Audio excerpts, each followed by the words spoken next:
할렐루야. 오늘은 옆에 분께요. 당신은 주님이 미리 정하신 분입니다. 이렇게 한번 어렵나? 당신은 주님께서 미리 정하신 분입니다. 당신은 주님께서 미리 정하신 분입니다. 믿으시죠? 아멘. 네. 주님이 허락하지 않았으면요, 이 자리에 우리가 모일 수가 없어요. 주님이 미리 다 택하시고 정하시고 때가 돼서 이렇게 우리 이 자리에 모으신 줄로 믿습니다. 아멘. 오늘 말씀은 모처럼 만에 한 구절 읽었네요. 예. 좋았죠? 네. 오늘 한 집사님 그 베이스 치는 게 보니까 이게 완전 프로 수준이야, 이제는. 오, 짱짱 밑으로 왔다 갔다 하면서 잘하시더라고요. 은혜가 됐습니다. 오늘 이 말씀 7장, 로마서 7장과 8장에 걸쳐서 내용을 보면은요, 우리가 잘 알고 있는 로마서 7장 24절 한번 띄워주세요. 보면은 오라 나는 공고한 자라, 이 말들이 있잖아요. 그래서 누가 이 사망의 몸에서 나를 건져내랴, 이 말이 있단 말이죠. 이건 참 우리에게 감탄을 자아내게 하는 말이잖아요. 이 갈급함, 이런 갈급함이 없으면 리얼 크리스찬이라고 할 수가 없어요. 오라 나는 공고한 자라. 왜 그러죠? 왜 공고한 자라고 얘기하죠? 이 원함은 내게 있으나, 마음속에 그 원함은 있으나 선을 행함은 없더라고 하는 그런 인관이거든요. 그리고 마음, 그 속사람으로는 하나님의 법을 바라고 즐거워한다라고 이렇게 표현하고 있지만, 육신은 죄의 법을 숨기고 있다라고 오늘 로마서 7장에 얘기하고 있단 말이에요. 그러니까 공부할 수밖에 없죠. 마음에 선하고 기뻐하는 것은 따로 있어. 그럼에도 불구하고 야곱이 사랑하는 라헬을 두고 7년 동안 봉사를 하잖아요. 그렇잖아요. 사랑하는 사람은 따로 있어. 근데 레아와 같이 결혼을 해야 돼. 이런 마음이에요. 그러니까 이렇게 우리 마음에 원하는 것은 정말 선을 원하고 마음속에 하나님의 은혜를 원하지만 실제로 우리의 삶에 있어서는 이 죄의 영향력 때문에, 우리 지체 속에 있는 이 죄의 영향력 때문에 참 곤고한 삶을 살 수밖에 없다는 것이죠. 그러니까 현실과 이상이 이제 다른 것이에요. 우리의 현실은 거룩하게 살고 싶고, 또 평탄한 삶을 살고 싶고, 형통한 하나님의 그 프로스페리티, 그냥 형통한 삶을 살고 싶은데도 불구하고 우리 삶을 누추하고 늘 찌찌하고 이런 삶을 사는 것 같아요. 그래서 거기로부터 오는 그 괴리감으로 인한 이 갈급함을 표현하고 있는 구절입니다. 여러분 중에는 이미 이런 괴리감을 뛰어넘어서 살고 있는 분들이 많이 있을 거라고 생각이 돼요. 자유로운 분들이란 말이죠. 그래서 내 지체 속, 내 몸속에는 한 다른 법이 있는데 내 마음의 법과 싸우는 거예요. 지금 막 전투가 일어나고 있는 겁니다. 그래서 이 성경은 이 전투의 상태에 대해서 우리는 이미 그래서 포로가 됐다. 전투에서 상대방에게 우리가 이제 포로가 된 거예요. 내 마음의 법이 이미 이 육신의 법에 의해서 포로로 딱 잡혀 있는 거예요. 여기서 헤어나올 수가 없는 거죠. 이런 상태를 성경은 표현하고 있고, 그래서 하나님의 법을 즐거워하는 내 마음의 법은 내 지체 속에서의 이 전투에서 죄의 법에게 이미 사로잡혀갔다, 이렇게 표현하고 있는 것입니다. 그래서 누가 이 사망의 몸에서 나를 건져내랴 하고 한탄하고 있는 것이 오늘 로마서 7장 24절의 말씀이에요. 이것을 뼈저리게 느껴본 자만이 진짜 크리스찬이라는 것이죠. 누가 뒤에 왔네요? 안내를 해주세요. 이는 로마서를 그리고 이해한 사람이라고 볼 수가 있어요. 그래서 이렇게 우리 안에 육신의 법과 마음의 법이라고 하는 것이 두 개가 존재하고 있습니다. 로마서에서는 이와 비슷한 용어들을 대꾸적으로 계속 우리에게 설명하고 있어요. 비교하면서 첫 번째가 성령의 법, 그거와 반대로 죄의 법, 그 다음에 마음의 법, 또한 죄의 법, 또한 하나님의 법, 지체 속의 법, 또한 속사람, 또한 지체, 우리 몸이라고 얘기하죠. 몸 말고 우리에게 속사람이 있다는 거예요. 그리고 성경 생명에 이르게 함, 거기에 또한 반대의 말로 사망에 이르게 한다, 이런 말들로 표현하고 있고요. 우리가 또한 선을 원한대요, 우리 마음속으로는. 하지만 우리 실제적인 삶의 실천은 악을 행한다, 이런 말로 표현하고 있고요. 또한 정죄한다, 죄를 정한다라는 뜻이죠. 우리가 이미 죄에 딱 못 박혀서 우리가 이제 죄인으로서 정죄함을 당하고 있는데, 그거와 반대로 죄에서 해방되었다라고 표현하고 있습니다. 그리고 신령한 것과 육신을 이렇게 구분해 가지고 설명하고 있는 것을 볼 수가 있어요. 그래서 여기서 말하는 이 법들, 이것은 하나의 룰을 얘기하잖아요. 룰이라고 하는 것은 왜 만들어놨죠? 지키라고 만들어놨잖아요. 그렇기 때문에 이 룰을 잘 지키면 어떻게 돼요? 생명을 우리가 얻게 되는 거예요. 그런데 룰을 잘못 어겼어요. 그래서 사람을 죽였어요. 그럼 어떻게 돼요? 우리는 이제 사망이에요. 옛날에 그 동시보복을 해주는 이는 이로, 또 아니면 눈은 눈으로, 이런 개념으로 들어간다고 하면 우리는 실수로 사람을 죽였어. 그래도 우리는 사망에 이르게 되는 거죠. 어쨌든 룰을 어겼기 때문에 그 사람은 사망에 이른다는 거죠. 왜 미국 같은 데는 옛날에, 지금은 이제 이 살인이 없어, 뭐라 하죠? 사람을 죽이거나 그래서 이제 큰 죄악이 됐을 때 교수형이나 이런 게 없어졌는데, 지금은 옛날에는 그 주마다 법이 틀렸어요. 그래서 이 주에서는 똑같이 사람을 죽였음에도 불구하고 죽질 않아요. 한데 또 다른 주에서는 사람을 죽이면 이 사람이 사형에 처해지거든요. 그러니까 이쪽에서 사람을 죽이면 이쪽으로 옮겨가는 거예요. 그러니까 거주지로 옮겨가게 되면 죽진 않는 거죠. 감옥에서 영원히 살 수는 있어도, 뭐 무기징역이나 뭐 20년이나 이렇게 살더라도 거주지로 옮겨버리면 된다는 말이죠. 이런 것처럼 다른 주로 가면 사형이 아닌 그런 상황들이 발생되는데, 최근에 그 차별금지법이 지금 생겼잖아요. 이제 다시 한번 국회에 개정이 되고 있잖아요. 그것은 뭐냐면, 예를 들어서 인종차별이나 이런 그 사회적 약자에 대한 차별을 금지하자라는 것인데, 이제 중요한 핵심적인 요인이 뭐냐면 이 동성애자에 대한 부분들이 있잖아요. 이 동성애를 이렇게 강단에서 성경에서 분명히 나와 있잖아요. 동성애는 죄라고. 그럼에도 불구하고 이 동성애라는 말만 꺼내도 차별금지법이 되는 거예요. 그래서 미국에 있는 그 목사들은 막 벌금도 맞고 그러잖아요. 그런데 동성애가 아직 이 법적으로 규제가 안 된 데는 이쪽 주에 있다가 목사님이 이쪽으로 가서 다시 교회 개척을 하고 이런 경우들도 있었다는 거죠.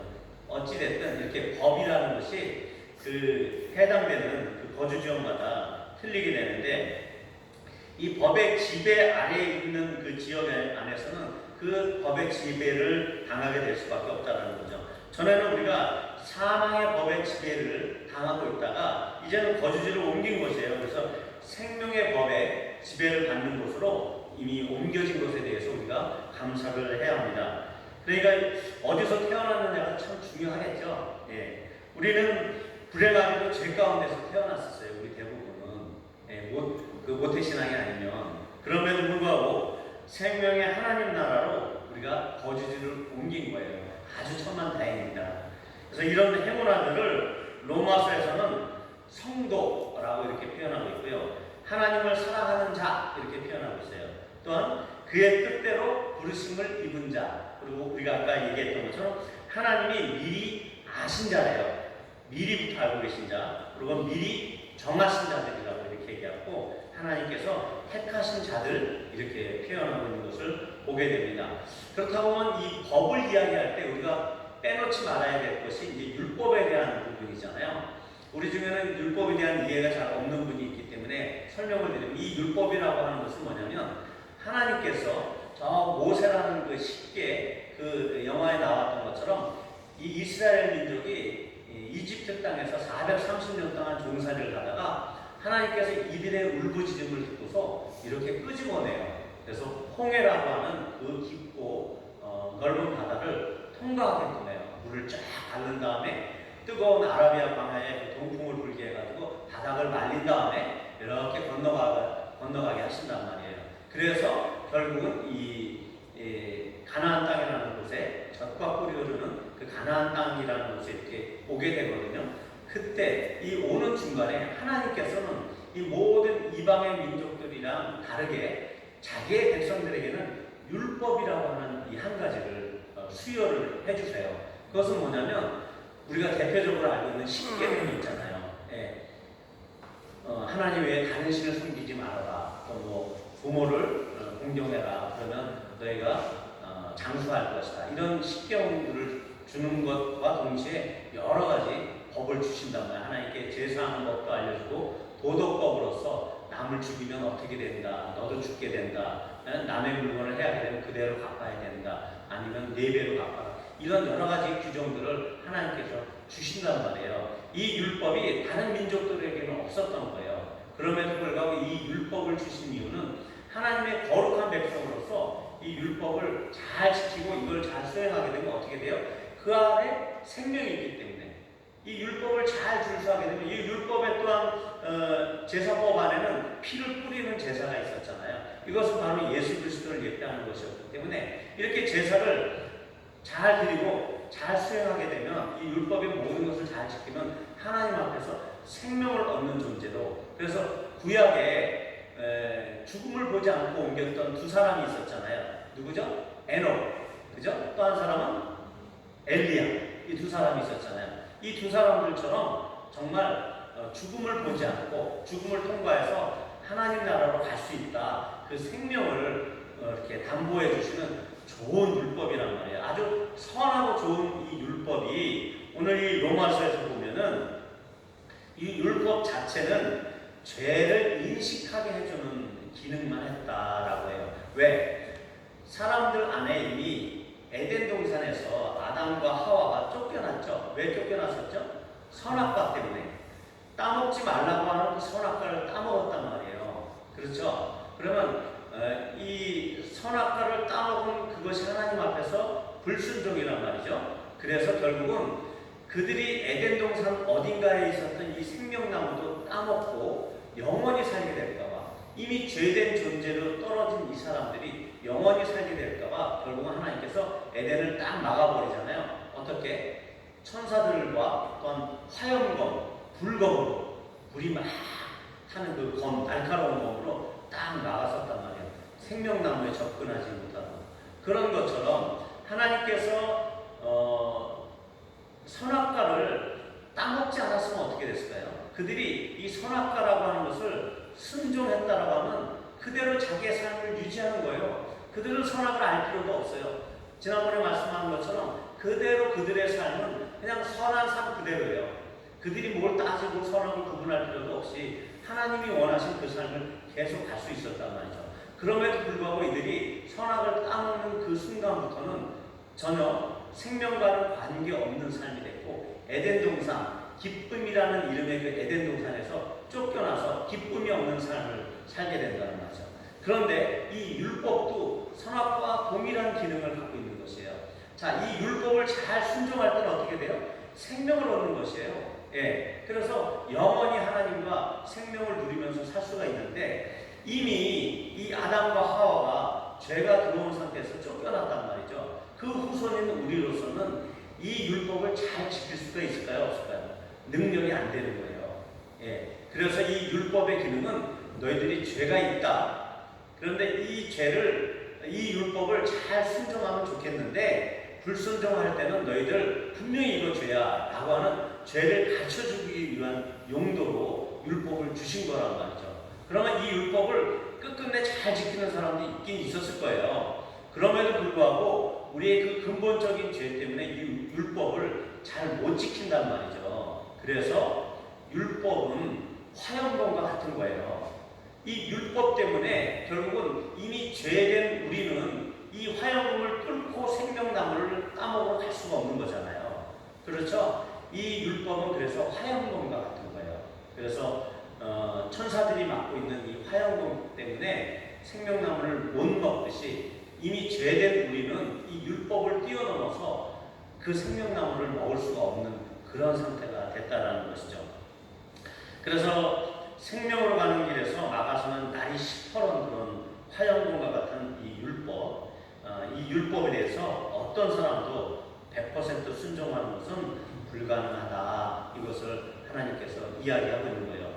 그럼에도 불구하고 에녹과 엘리야 같은 사람들은 가만히 한번 좀 보시면요, 이들은 율법으로 사망의 영향력인 그 죽음을 맛보지 않고, 사망의 영향력이 뭐죠? 사망에 쏘는 게 뭐죠? 예, 죽음이란 말이에요. 그죠? 그 율법, 죄의 영향력이 뭐죠? 사망이란 말이죠. 그런데 이들은 사망을 보지 않고, 육신의 사망을 보지 않고 하나님께로 옮겨졌죠. 에녹과 엘리야. 에녹이라는 사람은 창세기 5장 24절에 나와 있거든요. 한번 띄워주실래요? 제가 한번 읽어볼게요. 에녹이 하나님과 동행하더니 하나님이 그를 데려가심으로 세상에 있지 아니하였더라. 그때 당시에 평균 수명이 800에서 900살 정도였어요. 그래서 우리 성경에서 보면 제일 많이 장수했다라고 하는 사람이 누구였죠? 무드셀라. 그죠? 무드셀라가 몇 살 살았죠? 969세를 살았어요. 보통 그래서 그때 당시에 평균 연령은 800세, 900세 막 이렇게 됐었단 말이에요. 그런데 이 에녹은 365세까지만 딱 살았어요. 네, 365일이 아니고 365일을 다른 사람들의 평균 수명보다 딱 반 정도만 살고 아싸라하게 그냥 하나님께로 갔단 말이에요.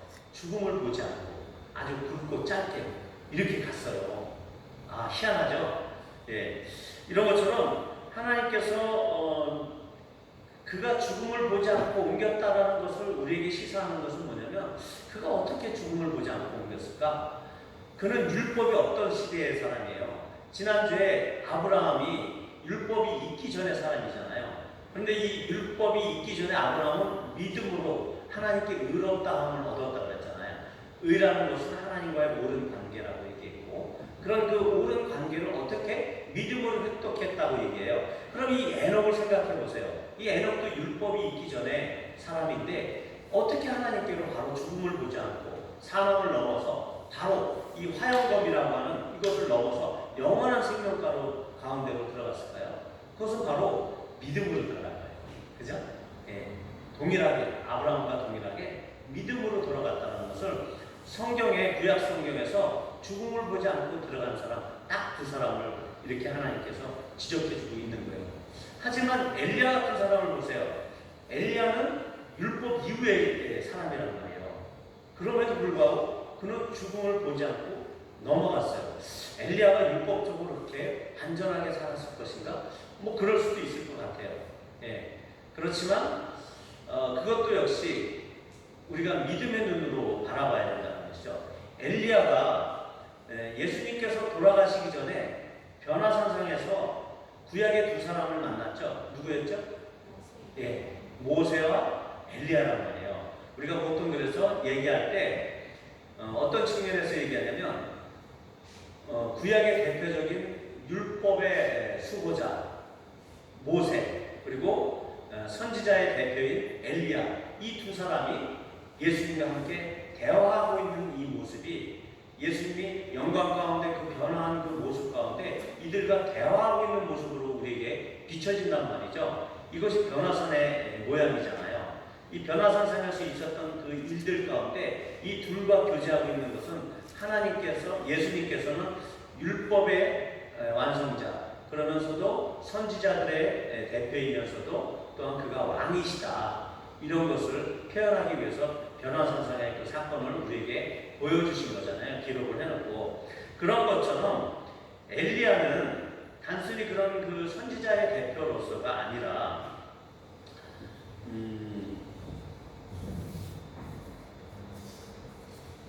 제가 잠깐 까먹었어요. 네, 율법이 있은 후에 죽음을 맛보자 하늘로 올림받은 그 존재인데, 주님은 그들과 육신으로서의 삶을 마무리하면서, 자신의 육신의 삶을 마무리하면서 그의 죽으심에 관한 이야기를 한단 말이에요. 예수님께서. 그리고 주님은 육신으로서의 삶을 마무리하시는 그 이야기 가운데 인자로서의, 그 인자라는 용어는 예수님께서만이 독특하게 쓰는 용어거든요. 신적인 어떤 존재를 나타내시면서 그분이 육신을 입고 오신 것에 대한 표현이란 말이죠. 그런 그 인자로서의 그 영광을, 인자가 갖고 있는 영광을 변화산에서 나타낸단 말이에요. 신적인 존재로서의 그 신으로서의 영광이 아니라 인자 몸을 입고 있는 그분께서 자신의 영광을 그 변호사의 그 변모된 모습을 통해서 나타내신다는 말이죠. 이 모세와 엘리야는 율법과 선지자를 대표하는 구약의 대표자들로만 이해할 것이 아니라 오늘은 율법의 그 전달자 또한 이스라엘 민족의 율법 성립의 그 중심축에 있었던 그 모세, 그리고 그 모세와 율법이 요구하는 그 사망을 예수님께서는 극복하실 것이다 라는 것을 보여주는 것입니다. 그래서 사망을 맛보지 않고 곧바로 하나님께 나아갔던 엘리야도 동일하게 내가 죽음을 보지 않고 극복했던 그 사람으로서 예수님의 예표가 되는 것이죠.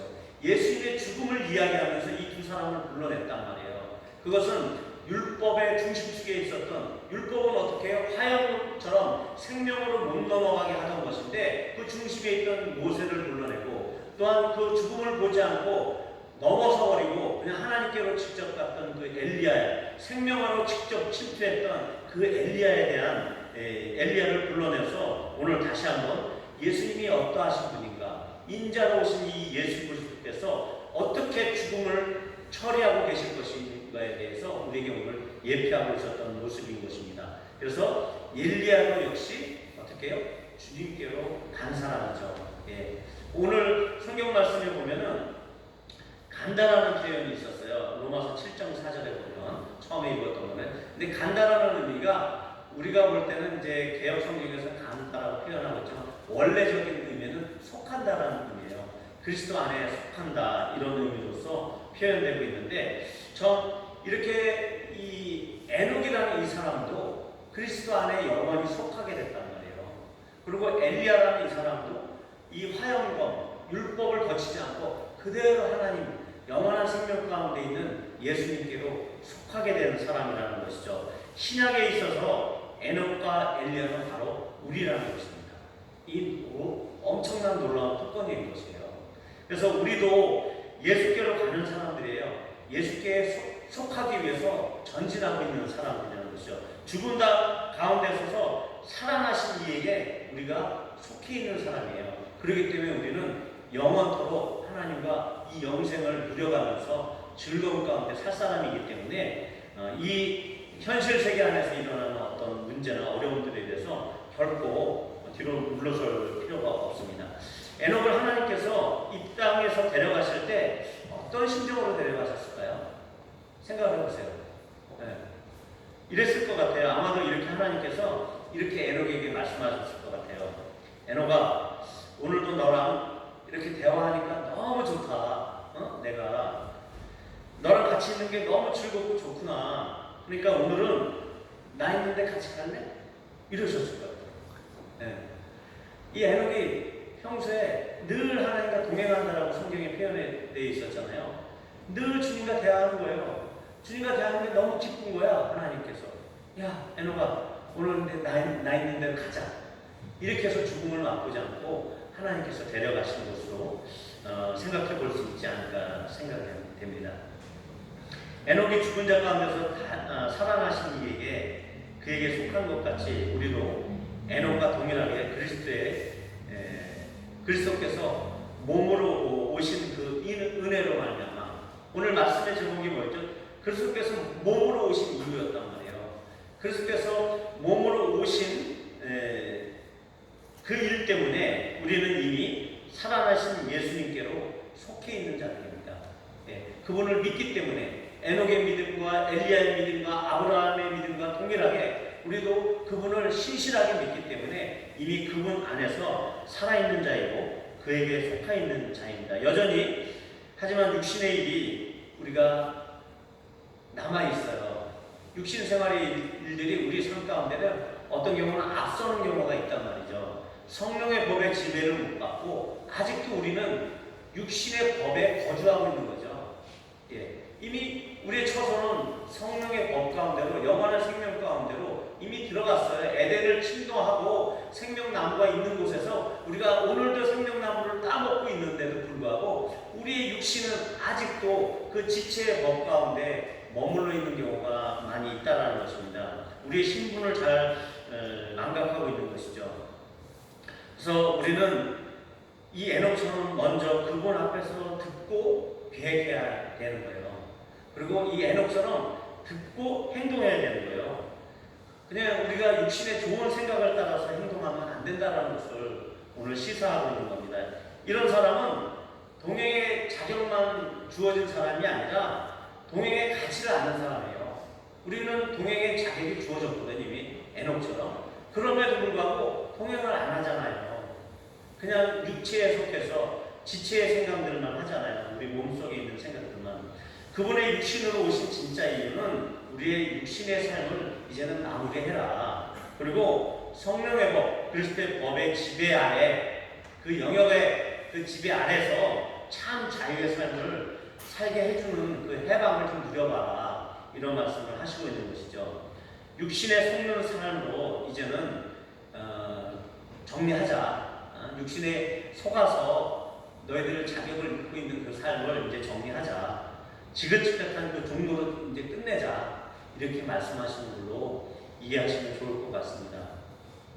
그래서 육신에 속한 삶에서 생명의 성령의 법 안으로 거주를 이제 옮겼기 때문에 롯의 아내처럼, 롯의 아내가 어디를 떠났잖아요.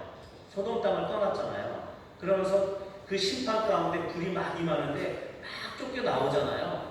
그럼에도 불구하고 뒤로 팍 돌아왔는데 소금 기둥이 됐단 말이에요. 우리가 그런 상태로 살면 안 된다는 겁니다. 이미 우리는 거주지가 옮겨진 사람들이에요. 저쪽을 바라보면서, 육신을 바라보면서 계속 그 육신의 지배 가운데 그쪽으로 끌려가면 안 되는 거예요. 우리는 견고하게 이 성령의 법 안에서 살아야 된다는 것이죠. 그것이 바로 원함은 내게 있으나 선을 행함은 없다는 말에 반대되는 삶인 것이에요. 이런 말이 이제 우리에게 적용될 필요가 없어요. 우리가 마음은 원하는데 선을 행함은 없다. 이거는 절대 우리에게 적용될 말이 아니에요. 우리의 마음에 원하는 대로 우리의 행하는 모든 것이 선이 될 수밖에 없다는 것이죠. 왜? 성령의 법 안에 있으면 성령께서 우리를 지배하고 계시기 때문에 그런 사람들에게는 이제는 우리의 마음은 안 그러는데 육신이 약해서 이렇게 됐어요. 이런 변명이 필요 없다는 것이죠. 그런 삶을 살 수 있는데 그것은 바로 성령의 능력과 성령의 함께 하심으로 인해서 가능하다는 것입니다. 그런데 문제는 어떻게 성령의 능력이 우리가 늘 같이 할 수 있냐는 거죠.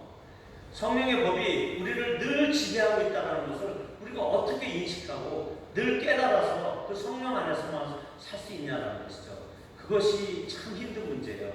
그런데 우리가 오순절날 예수님께서 6월절에 돌아가시고 나서 40일 동안 같이 계셨잖아요. 그리고 나서 10일 후에 너희가 몇 날이 못 돼서 내가 보내는 보혜사가 올 것이다.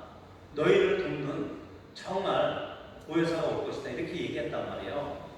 그런데 그 10일 동안 그 150문도가 어떻게 했죠? 한 곳에 모였어요. 한 곳에 모여서 기도하기 시작했단 말이에요. 그것을 떠나지 않았어요. 10일 동안 그들의 생활이 있었음에도 불구하고 물론 일 보고 들어왔을 수도 있겠죠. 그렇지만 계속 모여서 기도했단 말이에요. 이런 것처럼 하나님의 성령이 강권적으로 임하실 때는 온 교회가 함께 모여서 기도할 때 하나님의 특별한 역사가 이루어지는 것들을 볼 수가 있고 성령께서 각 사람의 머리 위에 불의 혀처럼 이런 것들을 임하게 하시는 그 불이라고 하는 것은 하나님의 임재이기 때문에 하나님의 임재가 충만하게 되는 그런 삶을 보여주셨거든요. 이것은 결국 우리가 성령의 능력 안에서 성령의 법 안에서 살 수 있다는 것은 유일한 방법밖에 없다는 것입니다. 바로 기도라는 것이에요. 계속 제가 지난주부터 기도를 이야기하고 기도를 말씀드리고 있는데 우리가 7월 초 금요일 첫째 주부터 계속 그 심야철을 철야 기도를 한다고 했는데 기도가 필요한 시대이기 때문에 그렇습니다. 지금은 말세입니다. 그래서 이런 에녹과 같은 존재들을 위해서 그리스도께서 몸으로 오신 거예요. 그리스도께서 몸으로 오시지 않았으면은 우리는 그 모든 억만 죄악을 우리가 감당할 수 없이 우리는 영원한 사망 가운데 들어갈 수밖에 없는데 이 육신에 있는 이 우리 몸 안에 있는 이 죄를 위해서 그리스도의 몸으로 대신 그 그 죄를 탕감을 해주신 것이거든요. 그렇기 때문에 우리는 우리를 육신 있는 모양 그대로 우리를 그렇게 에녹처럼 데려가시려고 또 하나의 에녹으로 우리를 부르신 거예요. 우리 육신 있는 그대로 하나님께서는 그대로 데려가고 싶어 하시는 거예요. 어떻게 할 때? 우리가 성령의 지배를 받으면 돼요. 에녹처럼 늘 주님과 동행하면 돼요. 늘 주님과 이야기하고 대화하면서 그분의 그 생생한 말씀들을 계속 들어가면서 그분의 말씀에 따라서 계획하고 행동한다고 하면 그 일들이 있다라는 거죠. 그의 육신으로 우리의 죄 있는 육신을 대신하시는 그 삶이 그의 육신이 오지 않았으면 우리가 그 일들을 경험할 수 없다는 거죠.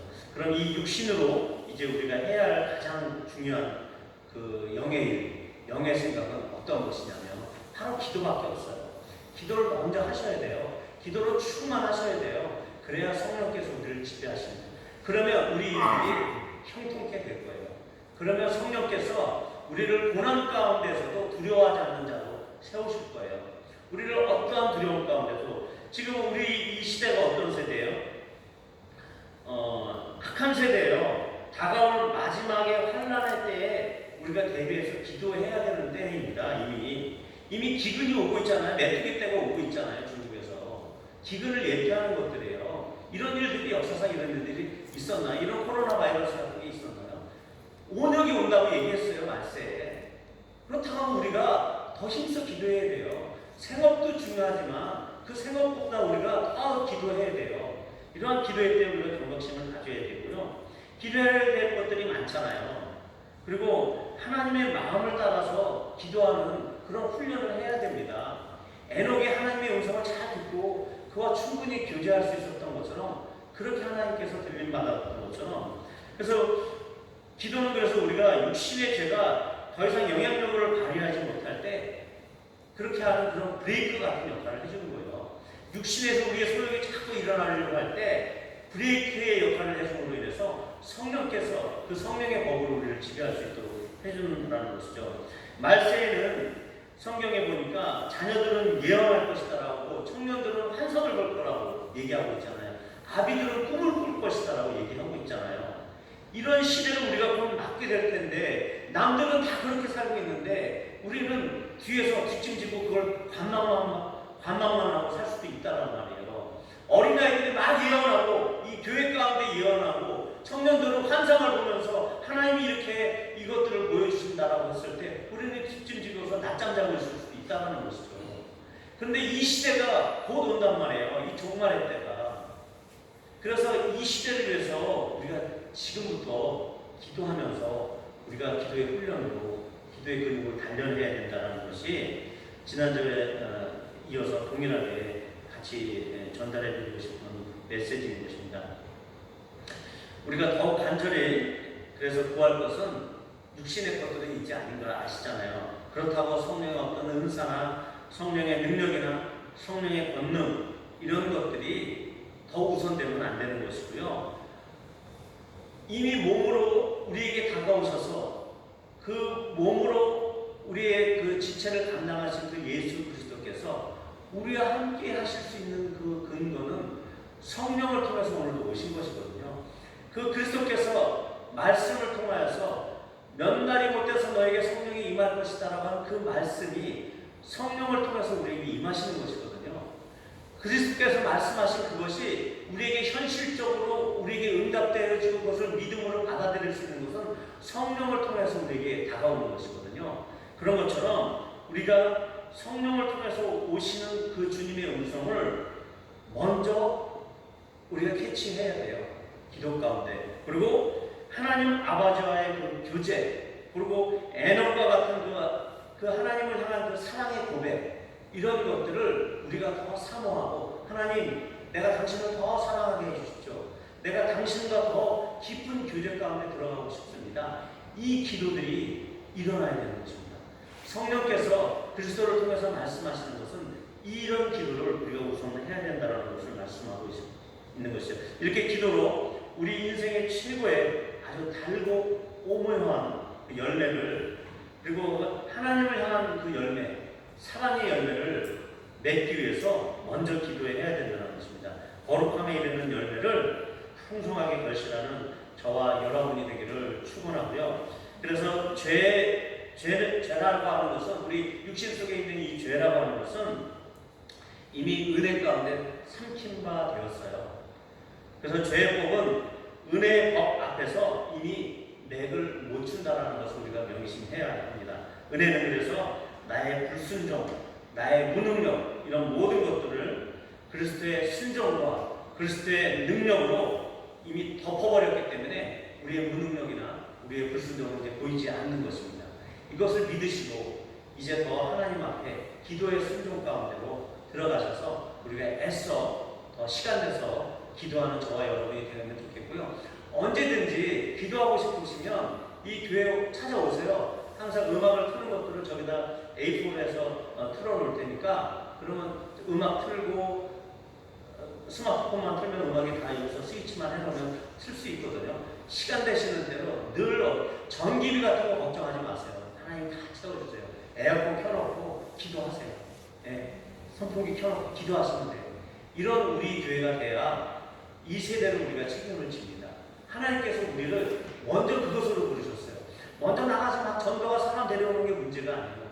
우리가 그리스도 안에서 성령으로 충만하게 되고 성령의 지배를 받는 그런 사람이 되기 위해서는 기도하셔야 돼요. 아멘. 더 이렇게 애써서 기도하는 저와 여러분이 되시기를 축원합니다. 아멘. 기도하시겠습니다.